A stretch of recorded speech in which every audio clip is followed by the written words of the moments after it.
Bien-aimés dans le Seigneur, Shalom. C'est bien votre frère Chris Malanda, ministre de la parole.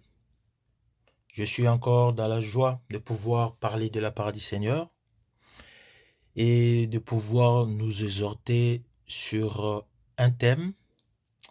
Il s'agit de l'homme fort qui a été lié et dont sa maison a été pillée. Mais avant toute chose, remettons notre exhortation entre les mains de l'Éternel.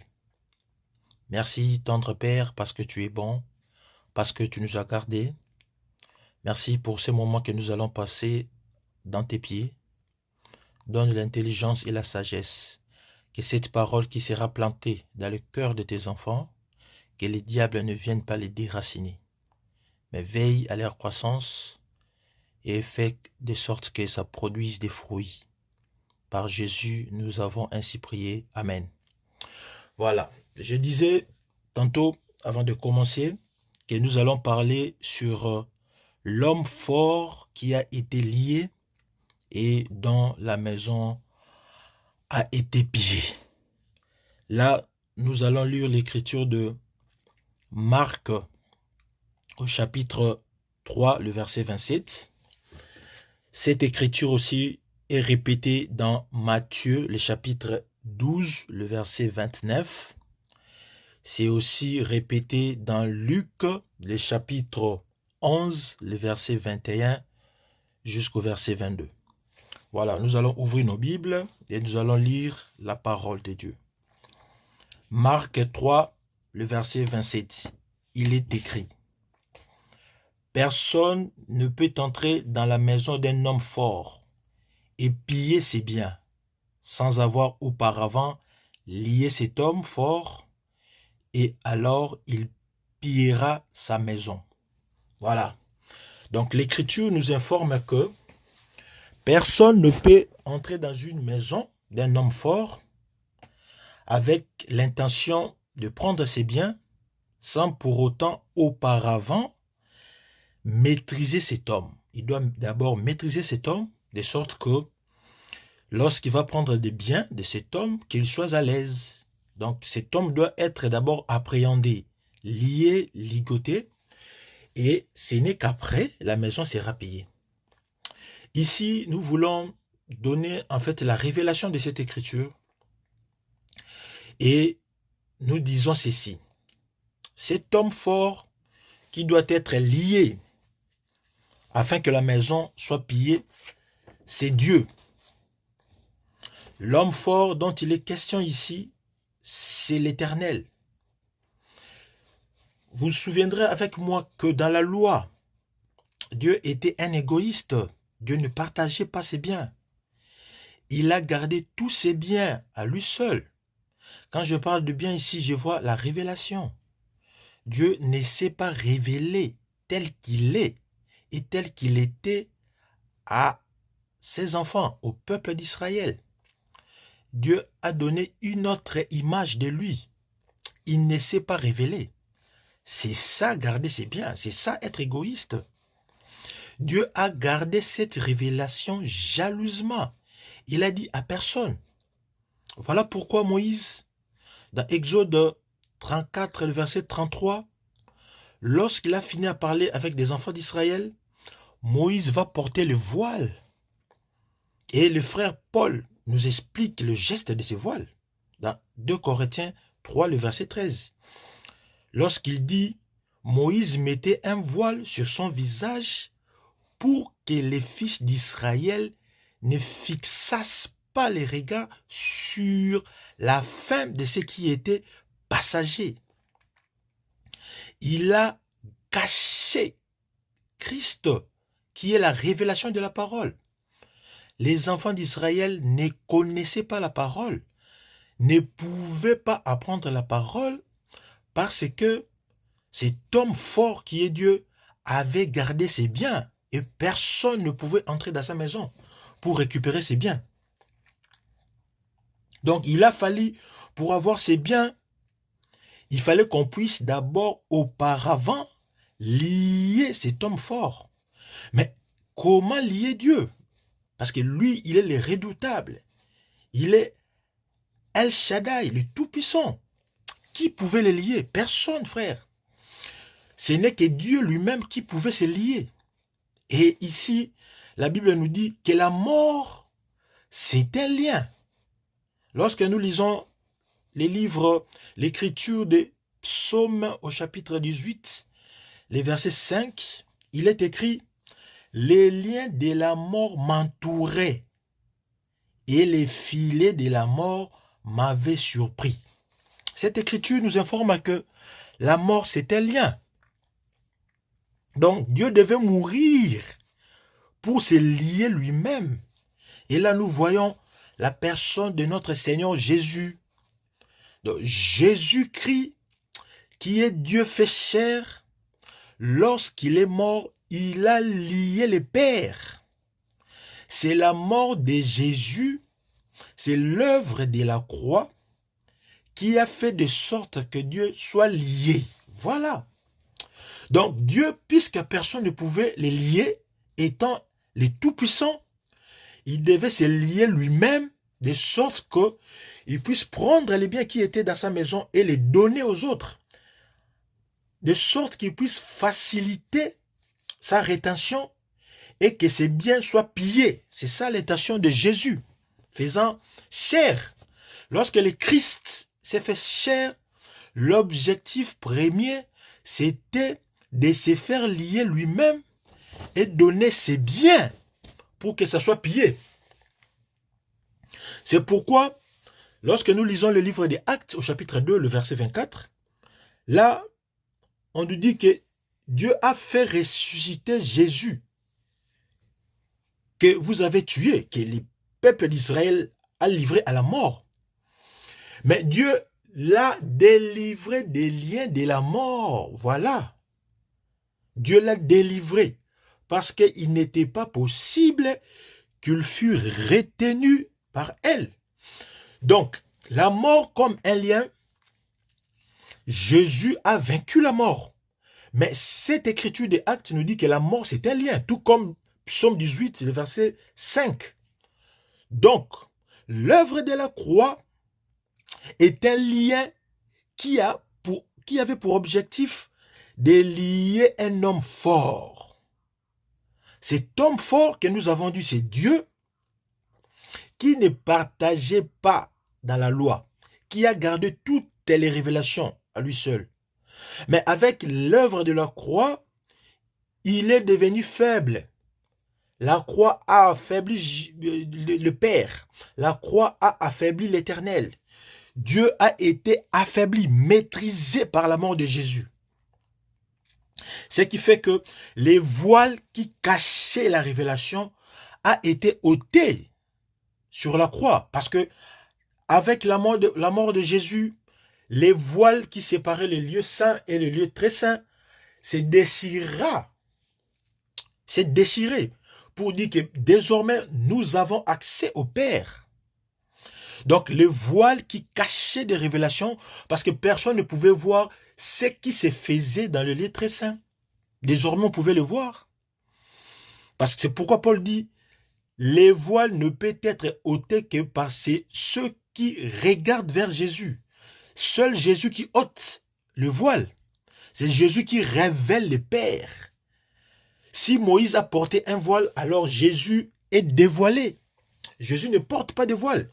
C'est par sa mort, la mort qui est un lien qui a ligoté les pères et a permis à ce que le pilleur puisse entrer. C'est Jésus, en mourant sur la croix, qui a fait de Dieu un faible, qui a fait de sorte que Dieu soit maîtrisé, a permis à ce que le pilleur puisse entrer dans la maison et piller. Puisque ici je parle de pilleurs, dans cette maison, il y a eu 12 pilleurs. Là, je vois les apôtres. Les apôtres. Les apôtres sont entrés dans la maison. Ils ont pillé dans la maison. Là, je vois le frère Pierre qui sort avec les lits. Je vois le frère Thaddée qui porte une chaise. Je vois le frère Jean qui amène une table. Je regarde de l'autre côté. Je vois le frère Barthélemy qui amène des cuillères. La maison est pillée. Tout a été pris. Ici, les pilleurs, ce sont des apôtres qui retiennent ce qui était caché. Qu'est-ce qu'ils ont fait, les apôtres? Qu'est-ce que les pilleurs ont fait? Les pilleurs sont entrés dans la maison de l'homme fort. Les pilleurs sont entrés dans le profondeur de Dieu. Dans l'esprit de Dieu, ils ont pillé. Ils sont entrés dans la loi. Ils sont entrés dans le prophète. Ils sont entrés dans les psaumes. Prendre ce qui était caché.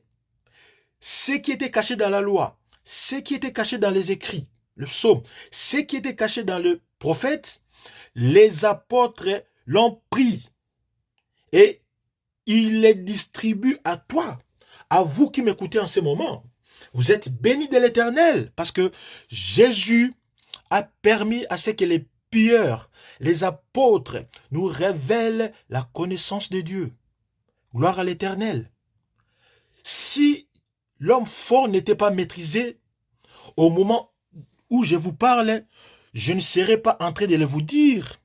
Parce que si je vous partage ce que j'ai aujourd'hui, c'est parce que l'homme fort a été maîtrisé. Et grâce à la mort qui est un lien, la mort de Jésus, Dieu a été maîtrisé et les pilleurs ont accédé à sa maison. Donc, vous êtes bénis de l'Éternel, vous qui m'écoutez en ce moment. Vous êtes bénis de Dieu, vous par qui vous avez bénéficié des pillages de la maison de Dieu. Nous sommes bénis. C'est pourquoi la Bible me dit, lorsque nous prenons l'Écriture, nous allons lire, prenons le livre de 1 Corinthiens, au chapitre 2, le verset 7 à 9. 1 Corinthiens 2, 7 à 9. Qu'est-ce qu'il est écrit? Je lis. Il est écrit, nous prêchons la sagesse de Dieu, mystérieuse et cachée, que Dieu, avant les siècles, avait destinée pour notre gloire à nous, notre sagesse. Sagesse qu'aucun de chefs de ce siècle n'a connue, car s'ils eussent connu, ils n'auraient pas crucifié le Seigneur de gloire.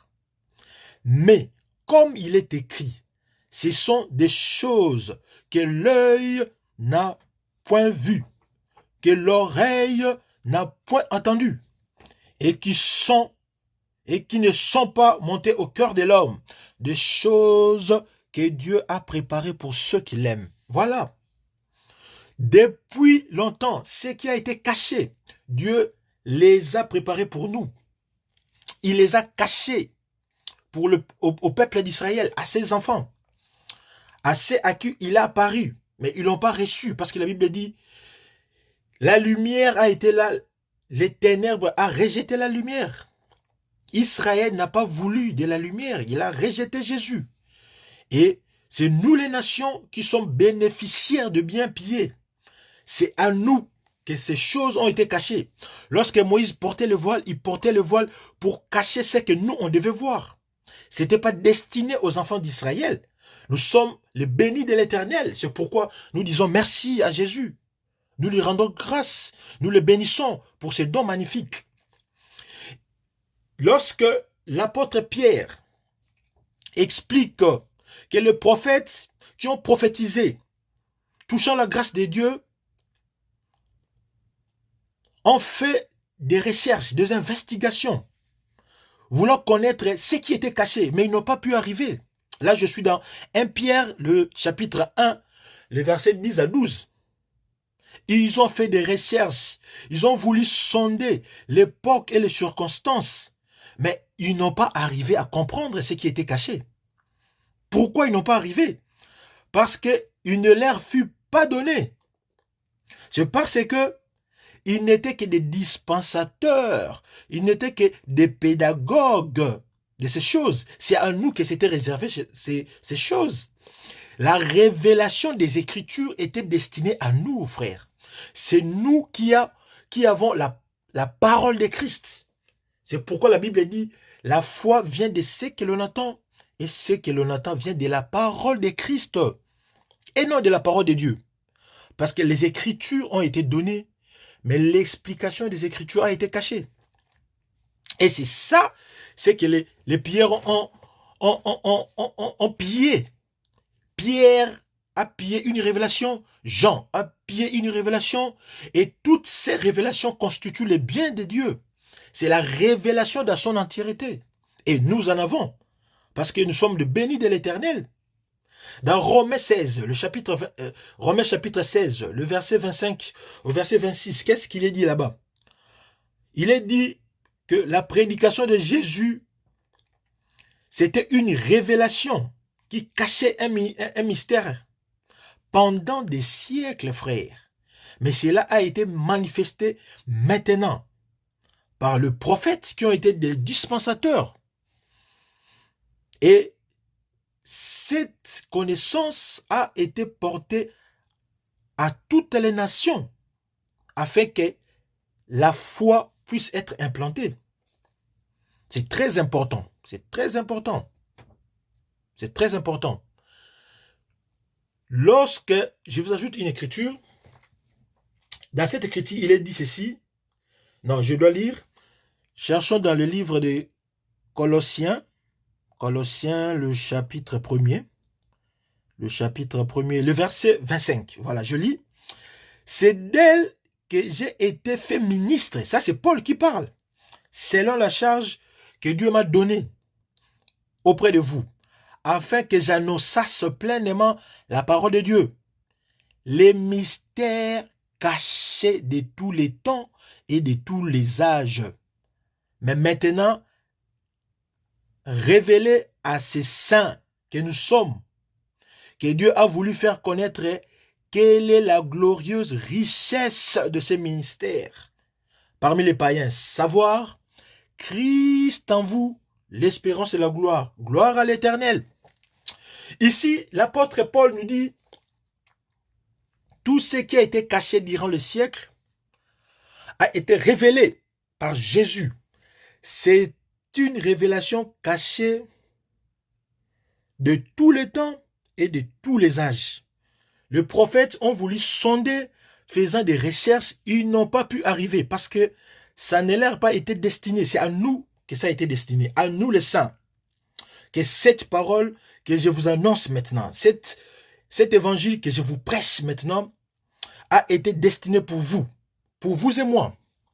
C'est pourquoi je suis dans la joie, frère. Je suis dans la joie quand je vous dis ces choses, quand je vous exhorte sur ces choses.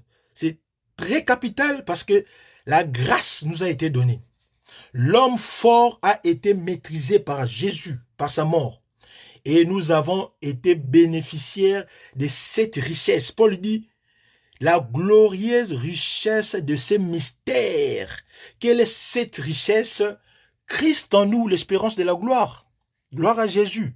Que l'Éternel vous bénisse et vous comble de sa grâce.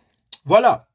Donc nous étions en train de parler de cet homme fort, maîtrisé par les liens de la mort, par Jésus, par l'œuvre de la croix, qui a fait de sorte que les pierres puissent entrer dans la maison, prendre toute la révélation cachée et nous le faire savoir. Et ça, c'est très important. C'est pourquoi, chers frères, ma sœur, nous sommes des bénis de Dieu. Parce que grâce à l'œuvre de la croix, nous sommes des bénéficiaires de tous les biens cachés de Dieu. Nous sommes les bénéficiaires. C'est pourquoi Jésus lui-même a dit, c'est à vous qu'a été donné de connaître les mystères du royaume des cieux. Et que cela ne leur a pas été donné. Cela n'a pas été donné aux enfants d'Israël, mais c'était donné à l'Église de pouvoir comprendre le royaume. C'est à vous qu'a été donné de comprendre les mystères du royaume.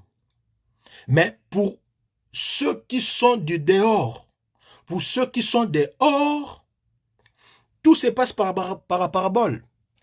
Jésus parlait en parabole. Lorsqu'il finissait de parler en parabole, il expliquait les paraboles aux apôtres. Voilà. Jésus expliquait ce qu'il disait aux apôtres. Cela signifie Dieu qui était cet homme fort, gardait ses biens. Il parlait aux prophètes, mais il leur cachait les secrets de sa maison. Personne n'a pu accéder à la maison de Dieu. Aucun apôtre. Tout le temps de la loi, les apôtres se sont limités dehors, en train d'écouter Dieu parler dans sa maison. Mais avec la grâce, Jésus est entré à la maison, il a maîtrisé les propriétaires de la maison, il a permis à ce que les biens qui sont dans cette maison puissent nous appartenir. Puissent nous appartenir. Et c'est très capital. C'est pourquoi il dit, il les a cachés afin qu'ils ne voient point.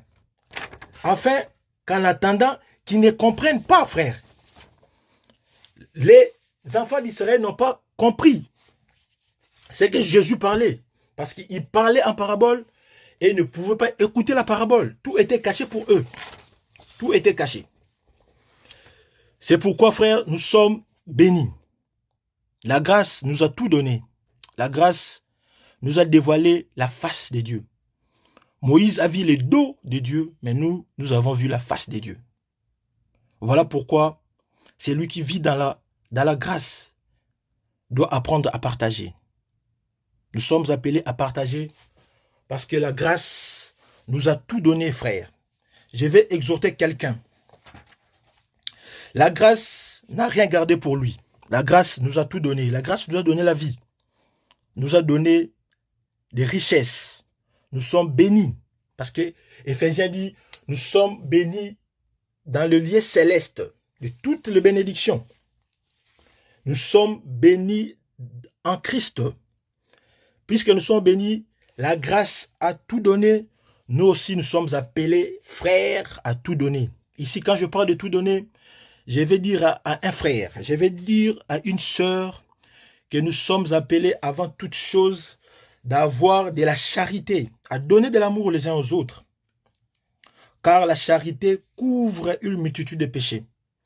Nous sommes appelés à exercer l'hospitalité, les uns envers les autres, sans murmure, sans rancune, sans bouder, comme de bons dispensateurs des diverses grâces de Dieu, que chacun de nous, que chacun de vous mette au service des autres le don qu'il a reçu de Dieu. Partage les dons que Dieu t'a donnés. Tu chantes bien, chante bien. C'est pourquoi je prends l'écriture de Romains 12, au verset 8, qui dit que c'est lui qui exhorte, que c'est lui qui exhorte à l'exhortation, que c'est lui qui donne les faces avec libéralité, que c'est lui qui préside les faces avec zèle, que c'est lui qui pratique la miséricorde, les fasse avec joie. Nous sommes appelés à mettre au service les dons que Dieu nous a donnés. Ne soyez pas égoïstes, parce que la grâce est le contraire de l'égoïsme. La grâce nous a tout donné. Nous aussi, nous sommes appelés à tout donner. C'est pourquoi, demandons au Seigneur, nous allons prier pour que le Seigneur nous aide. Le Seigneur nous aide à tout donner. La Bible dit que la bienfaisance et la libéralité, c'est ce que Dieu prend plaisir. Dieu prend plaisir de la libéralité. Dieu prend plaisir de la bienfaisance. Soyons généreux. Partageons ce que nous avons. Visitons de pauvres. Donnons le moyen que nous avons. Consolez ceux qui sont malades. Et nous serons bénis. Que le Seigneur nous aide. Que le Seigneur nous garde. Pour que nous soyons toujours dans la mesure du possible de donner ce que nous avons reçu. Parce que la grâce nous a tout donné. Nous aussi, à notre tour, donnons tout. Par amour et par la charité. Et l'Éternel va nous bénir. C'est ce que j'avais à partager avec vous. Cette exhortation de cet homme fort qui a été pris et nous avons bénéficié de sa révélation. Que l'Éternel vous bénisse. Gloire à Jésus.